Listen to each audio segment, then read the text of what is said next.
Welcome to this video where we have the pleasure of hearing from the legendary Jim Rohn, renowned entrepreneur, motivational speaker, and author. In this talk, Jim will be sharing his insights on how to become financially unstoppable. He believes that financial freedom is not just about making money, but understanding how to manage it effectively.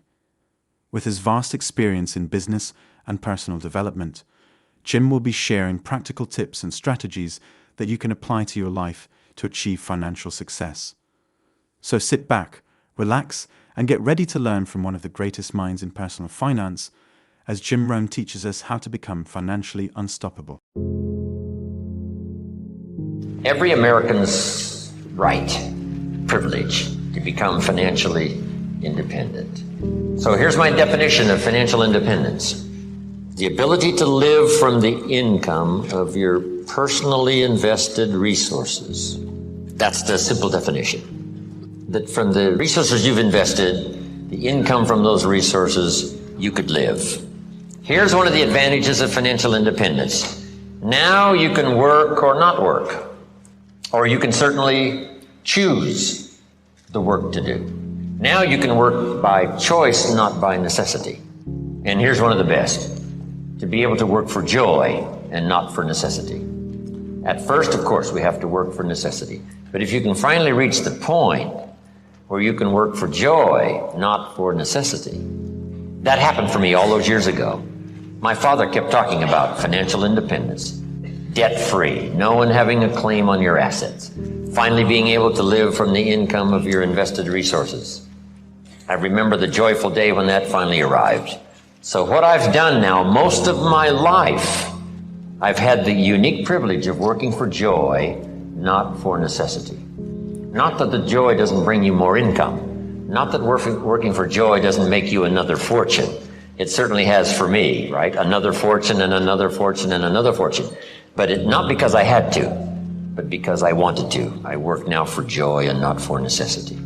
Key phrase to understand, we should teach this to our children. Economics is major. Everyone has to major in economics. Number one, for personal survival, to produce enough to take care of yourself. The first, economics. The next good phrase on economics, it's not what you earn, it's what you do with what you earn that makes the great difference in your financial future. All of this is determined by your own philosophy. It's important early, and kids have to have a personal philosophy working even when they go to school. Here's a good definition of your personal philosophy. A guidance system. And it does simply two things. Helps you to see the opportunities, take advantage of those. Helps you to see the dangers, minimize those. And as we learn and grow, we learn hopefully early to spot the dangers so they don't overcome us. Hopefully we learn early to see the opportunities and take advantage of those. Maximize them if we can. That guidance system is like a sail on a sailboat. The winds are always blowing, favorable winds, unfavorable winds, stormy winds, economic winds, political winds. The wind is always blowing. But to arrive at a predetermined destination, it is not just the blowing of the wind that we have to deal with. Here's the major part, the set of the sail. The set of the sail is what you learn.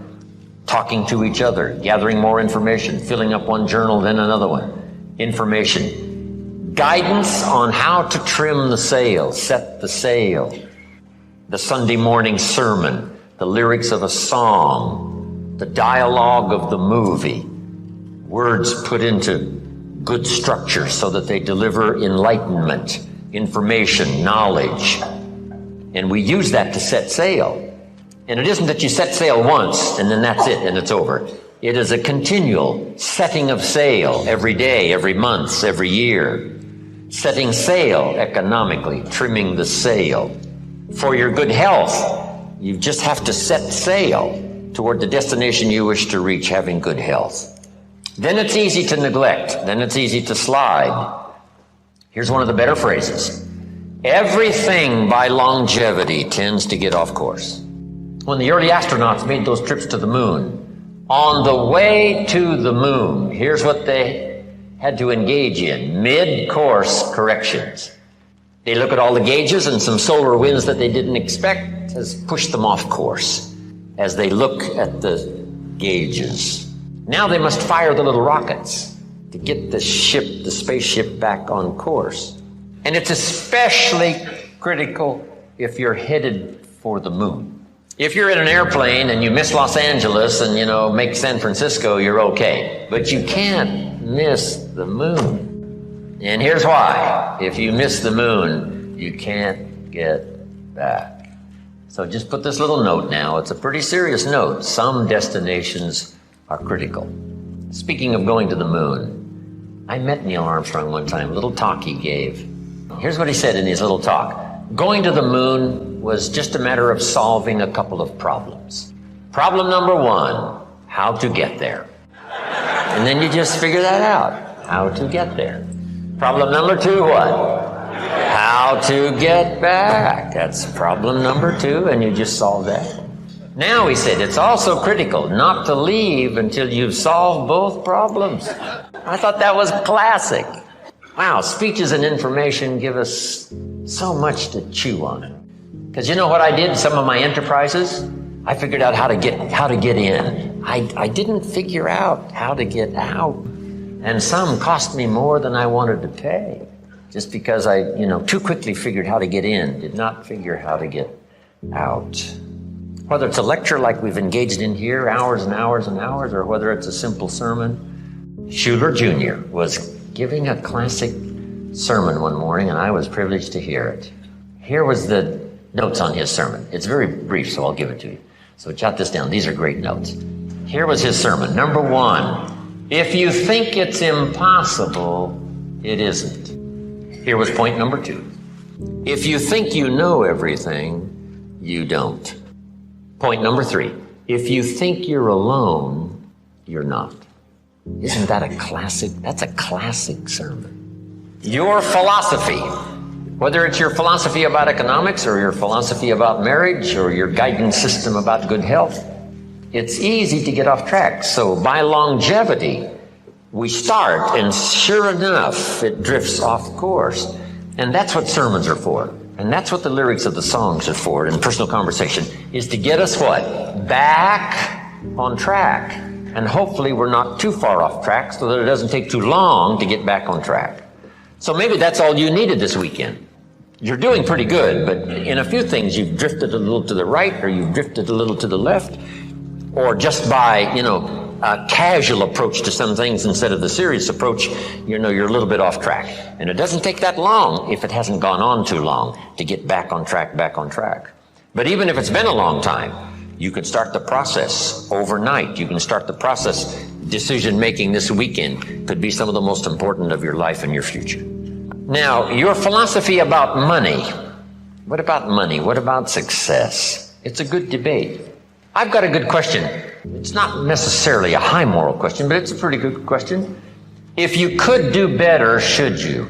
That's not a bad question. Now, all of us have personal choice, but this is a good question, and a lot of my stuff is up for debate. I don't even claim to be right. If you take all these notes and throw them away and go listen to somebody else, I'll be just as happy. Because, it doesn't matter. As long as you finally, get the ideas that make a difference for you and add to the wealth and the structure of your own life systems. That's what's important. Not that I deliver the message that's all important. But piece by piece and speaker by speaker and teacher by teacher and phrase by phrase and book by book, we pick up the information that helps us to fine-tune our life and our future. But this is a good one for your own debate. If you could do better, should you? When I meet Mr. Shoaff, I'm not in good shape. Here's where I was when I met him. Pennies in my pocket and nothing in the bank. Because the story of the Girl Scout with the cookies had just occurred in my life. And now I meet this man. Here's what he said. Now to get started in a whole new direction, here's what you need to do. You need to develop a financial statement. And a financial statement is very simple. It's a piece of paper with a line down the middle. On this side is the value of all your assets, and over here is all of your liabilities. Here's what you've got in terms of worth, and here's what you owe. And then when you add up all of the value of your assets and you add up all that you owe, called liabilities, we come up with what we call now, finally, when you subtract one from the other, your current net worth. Here's a good place to start. Key phrase, take a picture of where you are. And here's what it's called, the truth. I got to take a picture of where I am. I got to know how good it is, or I got to know what? I got to know how bad it is. I got to know how much I'm on the upside, or how deep a hole am I really in. So this is what I started. It was a simple little program of coming up with my current net worth. My liabilities, that was easy. I owed my parents, I owed. I made the third borrowing on my car, and he was threatening to come and get it, drag it down the road, rear end up in front of my neighbors. So I had plenty of liabilities. On the asset side, I put my furniture even. I put everything I could think of. My shoes. I mean, wouldn't the Salvation Army give me $2 for my shoes? I mean, I am scrambling. And when I did this exercise, guess what it did? It really soberly gave me a current picture of where I was. And guess what? I was unhappy. But here's what's important about the truth. It sets you free. Number one, free to correct old errors in judgment. That's what the truth is for, to correct old errors. After 6 years, I started working when I was 19. And when I took a picture of where I was, it was not a very happy experience. So now, where do we go from here? Number one, perhaps a new philosophy. Here's the philosophy usually of the rich and the poor. Poor people spend their money and invest what's left. Here's usually the philosophy of the rich. The rich invest their money and spend what's left. It's just a little turn of semantics. But the little turn of semantics is like the turn of the set of the sail that takes you in a whole different direction to wind up at a good place in 1 year, or a place, of average, mundane, where you don't really want to be. Just that little simple shift of philosophy. So here's the key. Think like the rich. Invest your money first, then spend what's left. Don't spend your money and invest what's left. Now the whole key is lifestyle. The money is always there, either to spend or invest. The difference in what you do with it is based on philosophy, not economy. It isn't the state of America's economy that makes the difference. It's the difference in your philosophy, right? That illustration? Here's a book on how to get rich. It costs $20. Somebody says, well, a poor person can't buy that book. Say, no, it's only 7 Coca-Colas. And you either spend the money on the 7 Coca-Colas or a $20 book that teaches how to get rich. So jot this down. Everybody has the money, even the poorest of the poor. The key is how to spend it. The key is what to spend it for and how you spend it. First, how you earn it is determined by your philosophy. Second, now, how you spend it is determined also by your personal philosophy. So what would be a good philosophy to follow? And this is the little simple form I want to give you on financial independence, wealth for the future. Won't take long now to jot this down. It takes a little longer to go do it, but here it is. Never spend more than 70 cents. 70 cents. You've got to pick some number, right? This is the number I've picked. Refine your own to suit you. But I suggest don't spend more than 70 cents. Here's where the other 30 cents goes. 10 cents, 10% of your income for charity, church, supporting worthy projects, teaching children here to become generous. If kids understand generosity, they'll give you 10 cents out of every dollar that they earn. And this is a good place to start. It's easy to give 10 cents out of a dollar. A little more difficult to give 100,000 out of 1,000,000. Here's the next 10 cents. Active capital. Try to make a profit. It's called buy and sell.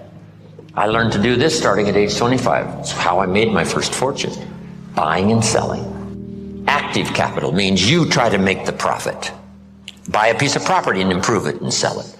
Keep saving up this active capital until you've got some to work with to buy and sell, make a profit. Now the third 10 cents is passive capital, which means let somebody else use this 10%. You put this to work and see if you can't make a profit. You are the passive partner in providing the money. They are the active partner in seeing if they can make a profit and pay you dividends and stock increase and interest. And that little formula is a good place to start. Now, you might not really be able to start there. I call this the ideal. Maybe by the time you've heard this, you're in such bad financial shape that you have to go here, 97, 1, 1, and 1. That right now you're in a trap. You're caught. And it's going to take you a while to get out. So right now you got to spend 97% of your income, right, for your living and lifestyle because, you're caught. You're obligated. There's no way out. And then the rest of these now are just 1, 1, and 1. The key is to start with something. Now, Mr. Schoaf gave me a comment. It has served me all these years. Here's the comment. It's not the amount that counts. It's the plan that counts. When I first met him, I said, if I had more money, I'd have a better plan. He said, no, if you had a better plan, you'd have more money. So if you have to, you start with 97, 1, 1, and 1. Then what do? Now comes the project right away of trying to get this 97 figure to go down and these other 3 numbers to start going up. This now becomes an exciting game to play. This is one of the great motivating factors in the world, is to start something and make progress. See, Jim Rohn told us the ideal was 70, 10, 10, and 10. But I can't start there. I've got to start with 97, 1, 1, and 1. And here's what you've got to understand. This is okay. I mean, if this is where you have to start, that's where you have to start. Then you start driving this number down and start driving these numbers up. And it's a whole game to play till finally you can arrive at this pretty good ideal way. What to do with the money you earn from a paycheck.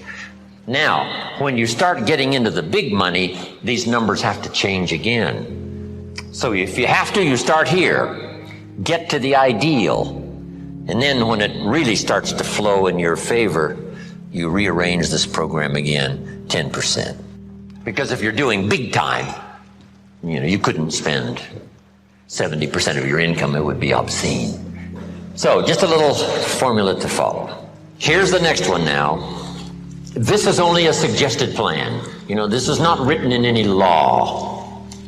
Most advantages and benefits for the future are not written in law.